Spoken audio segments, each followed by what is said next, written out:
Coming in 3, 2, 1. Well, apparently I'm just too late. Someone has allegedly already snuck into the permanently closed Six Flags America. Maybe. I can't really confirm it just yet. Oh, and also, I got a drone. And yeah, listen, I get it. A drone is so like 2016, 2017 Casey Neistat vlog style. It's actually been almost a decade since I've flown a drone. I used to work at a video marketing company, and I think I even got certified for flying drones back in the day. I don't know if that certification still stands. I imagine it probably doesn't. Here's a sick shot of the Baltimore Inner Harbor that I shot back in the day. Anyway, I always wanted to add one to my little, small, modest collection of video gear. They're kind of a cool little thing to help establish some shots or maybe do some other things. And now that I have one, I can let it do all the sneaking for me into abandoned theme parks and amusement parks and what have you, because there's no laws in the sky. Howard Hughes taught me that in the historical film The Aviator. And we've got to get into it. Jets are going to be the way of the future. It's the way of the future. It's the way of the future. The way of the future. It's the way of the future. The way of the future. It's the way of the future. The way of the future. The way of the future. The way of the future. It's pure freedom up there. Actually, it's kind of crazy with a lot of restrictions right now, especially in the US.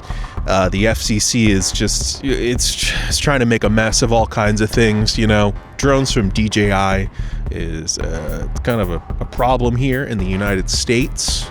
These drones and potentially some of the camera gear and microphones that I use in these vlogs could be potentially banned in the US thanks to Rick Scott, a senator from Florida, and some other little ghouls, because they don't understand how Wi-Fi works, essentially. That's really what it boils down to. They're old people and they don't understand how things work. Again, I don't trust people with two first names, Rick Scott. I mean, look at him. He looks like a human version of the Crypt Keeper before he rotted away and became the host of a zany horror 90s TV show. That's actually really mean. I want to apologize to the Crypt Keeper. I shouldn't have compared you to an actual legit ghoul like Rick Scott. That's just mean. Anyway, we gotta move on. I'm lost in the sauce here. Lost in the DJI Crypt Keeper sauce. A friend of mine sent me a clip of someone on top of the Superman ride of steel.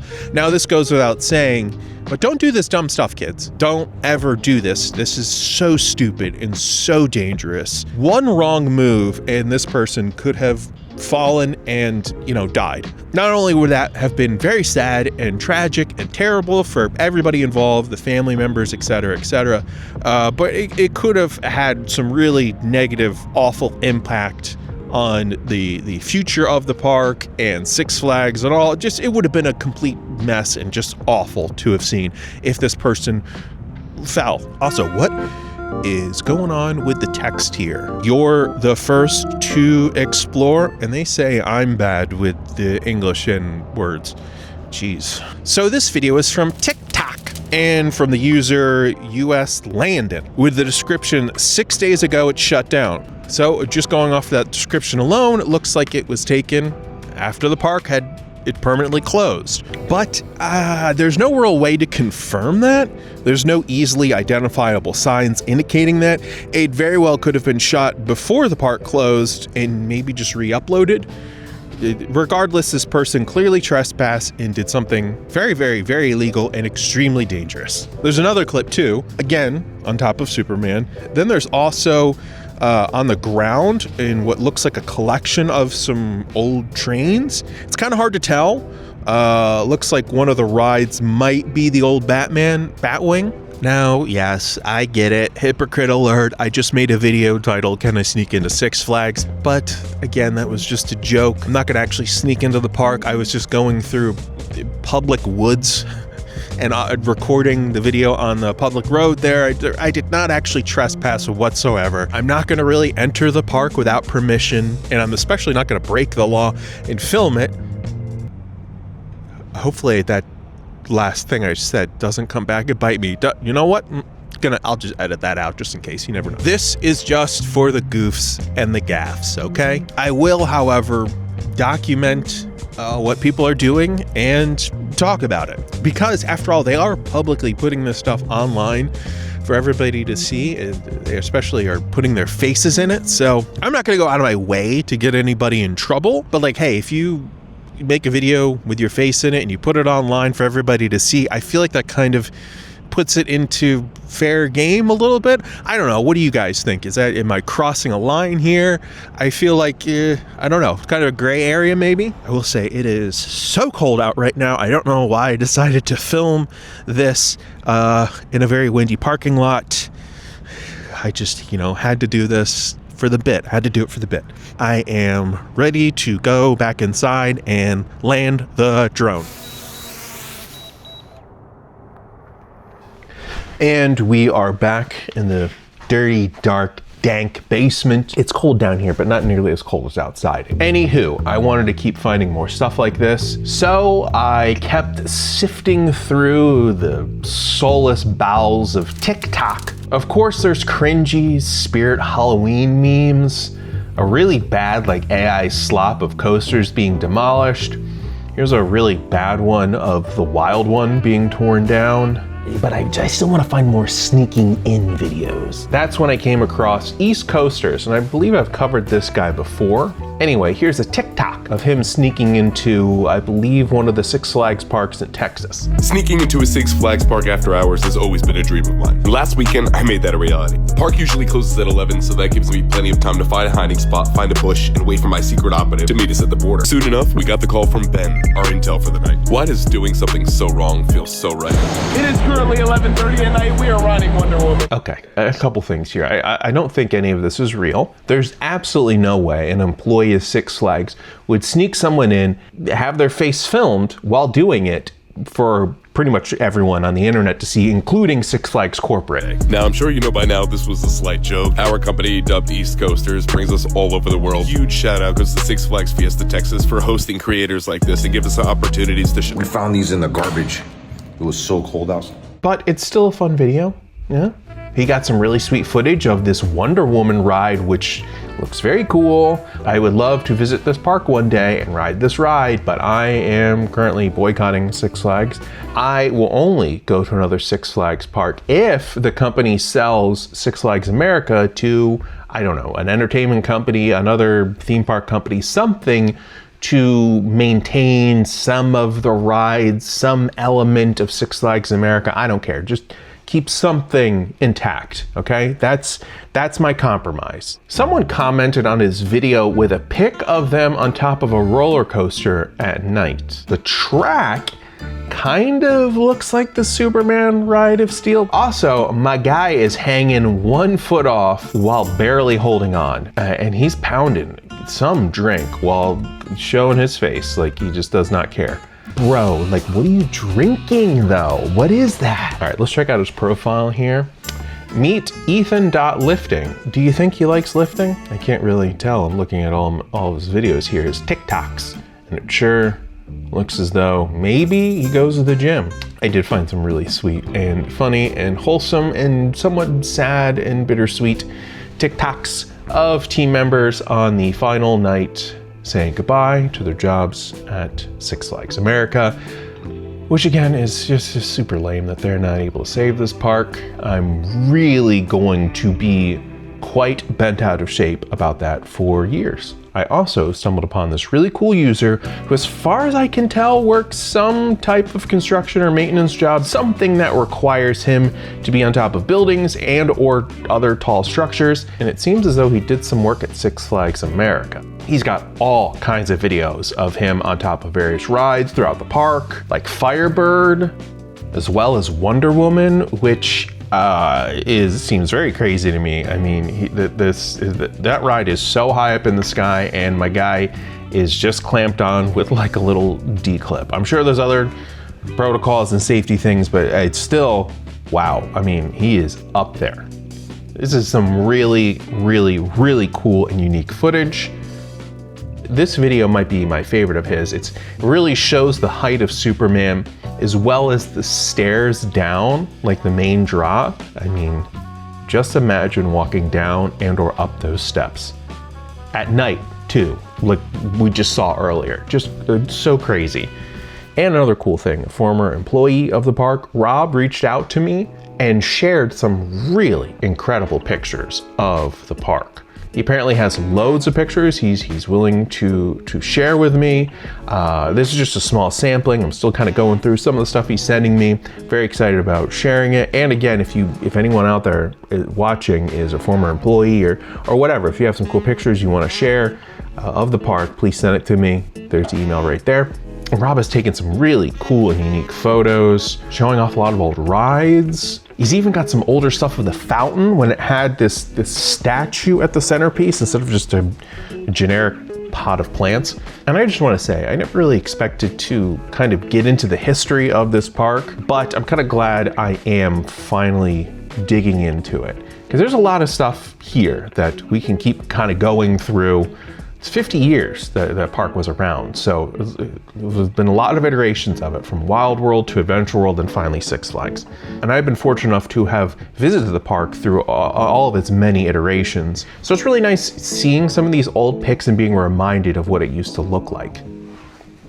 And this is when things got a little interesting and sort of creepy. I'm gonna have to keep kind of digging into this and researching it a little bit more. This is just the tip of the iceberg, okay? Let's talk about Hall Manor. Now, I was somewhat aware of this place, but I never really thought much about it. And seeing these pictures that Rob sent really makes me want to find out more about this structure. Okay, this is, whoa. Whoa, there's like a haunted house thing back here. What? In fact, I even got some footage accidentally when I kind of went into the off limits area, into the like a little picnic pavilion area past the Harley Quinn ride. For those who don't know, it is an abandoned old home on the Six Flags property that dates back to the early 1700s. And some claim that the manor and the area is legitimately haunted. Of course, you can't really see this place on Google Maps, but it's, again, like I said, right here behind the Harley Quinn ride, kind of in the trees here. So the legend goes as followed, quote, "This is the final resting place of Eleanor Hall, a 5-year-old girl who died back in 1702. It was long been rumored to haunt the property as well as venture into the theme park from time to time. According to current legend, every July 17th, the day Eleanor died, the park experiences a higher than normal number of ride malfunctions and strange events." Now, who knows how much of that is truth?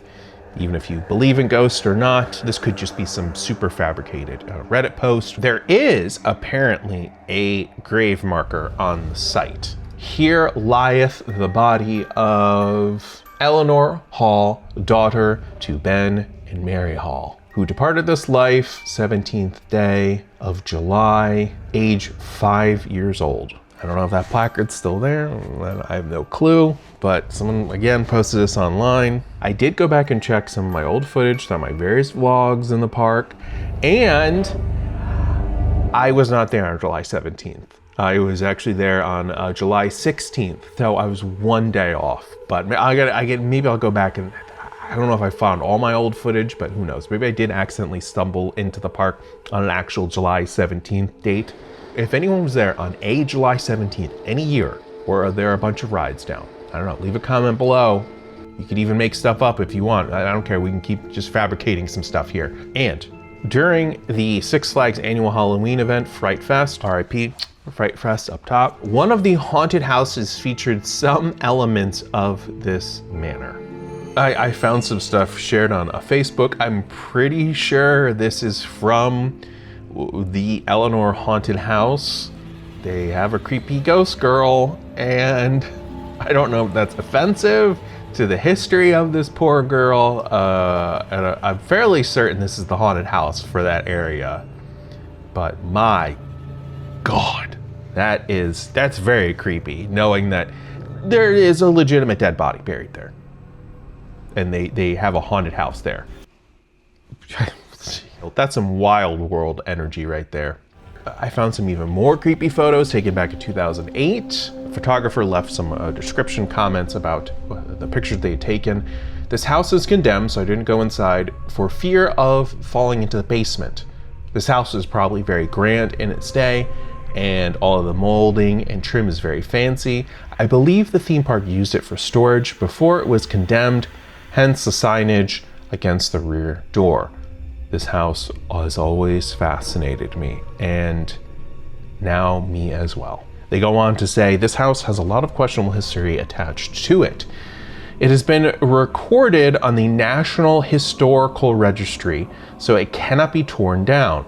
Not quite sure if that's true or not, need to verify that, but that's what they have posted. It is a shame though, that being registered doesn't mean that the house will be cared for or restored. So, just to recap here, this park had about 50 years of history. It has gone through many name changes. It's had lots of rides. It even has on its property a home dating back to the 1700s. And apparently a ghost of a child haunts part of the park. And they even turned that ghost story into a haunted house fun Halloween attraction.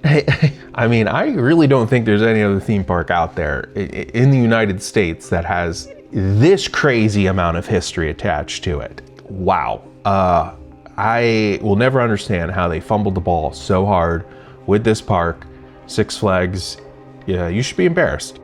So the question still remains, what are they gonna do with this land?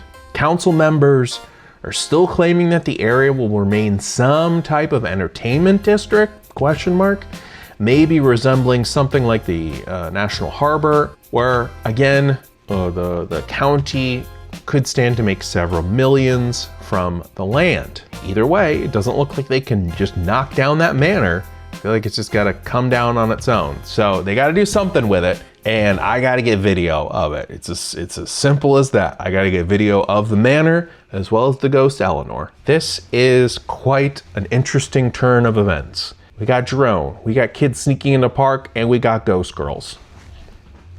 What doesn't this video have?